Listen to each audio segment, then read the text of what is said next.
இவ்வளவு நாளா அண்ணன் சீமான் அவர்களுக்கு சப்போர்ட் பண்ணி நான் வீடியோ பண்ணிட்டு இருந்தேன். ஆனா இந்த ஒரு வீடியோ பார்த்ததுக்கு அப்புறம் கடலால கூட்டிட்டு போய் இறக்குறாங்க. ஒரு தம்பி வந்து அண்ணா அங்க பாருங்கன்றாப்ல, ஒருத்தர் ஒரு பரிசல்ல போறாப்ல, நல்லா கவனிங்க வர அப்படின்னு ஆமா ஓட திருப்பி போட்டு ஒரு ஆள் உட்கார்ந்து அப்படி துடுப்ப போட்டு போயிட்டு இருக்காங்க. அப்ப எவ்வளவு பெரிய ஓடு இருக்குன்னு பாருங்க. எப்படிங்க முடியுது? கட்டுக்கட்டா கதை அளந்து விட்டு இருக்கிறாரு. நான் எவ்வளவுதான் முட்டு கொடுக்கறது?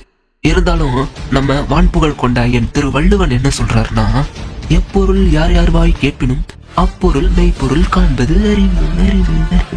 மெய்ப்பொருளை காணலாமா? நானே ஆமை ஓட்டுல விரட்டி போட்டு பயணம் இருக்கேன் சின்ன வயசுல. அப்ப எனக்கு ஒரு 10 வயசு இருக்கும்.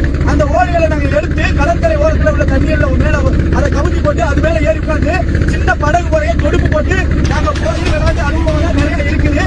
இருந்தாலும் கொஞ்சம் ஜெமினியை கிட்ட கேட்டு பார்த்ததுல நிச்சயமா ஆமை ஓட்டல பயணத்தை மேற்கொள்ள முடியும்னு சொல்லுது. எப்படின்னு பார்த்தா இங்கதான் சயின்ஸ் வேலை செய்யுது. ஆர்கிமிடிஸோட தத்துவத்துப்படி பாத்தீங்கன்னா, ஒரு பொருள் தண்ணீரை மிதக்கணும்னா அதோட தண்ணி வெளியேற்றும் திறன் எடை அதுக்கு இணையா சமமா இருக்கணும், இல்லனா அதை விட அதிகமா இருக்கணும். அதாவது ஆமை ஓட்டோட நீளம் 1.2 மீட்டர் அளவுக்கு நீளமாகவும் 0.9 மீட்டர் அளவுக்கு அகலமாகவும் இருக்கிறதுனால சில சயின்ஸ் ஃபார்முலா படி பாக்குறப்போ இந்த விஷயம் பாசிபிள் ஆகுது. ஓவரால் 154 கிலோ வரைக்கும் கூட எடை தாங்குற அளவுக்கு இருக்கிறப்போ 60-90 கிலோ கிட்ட இருக்கிற மனுஷனால பயணத்தை மேற்கொள்ள முடியாதானே?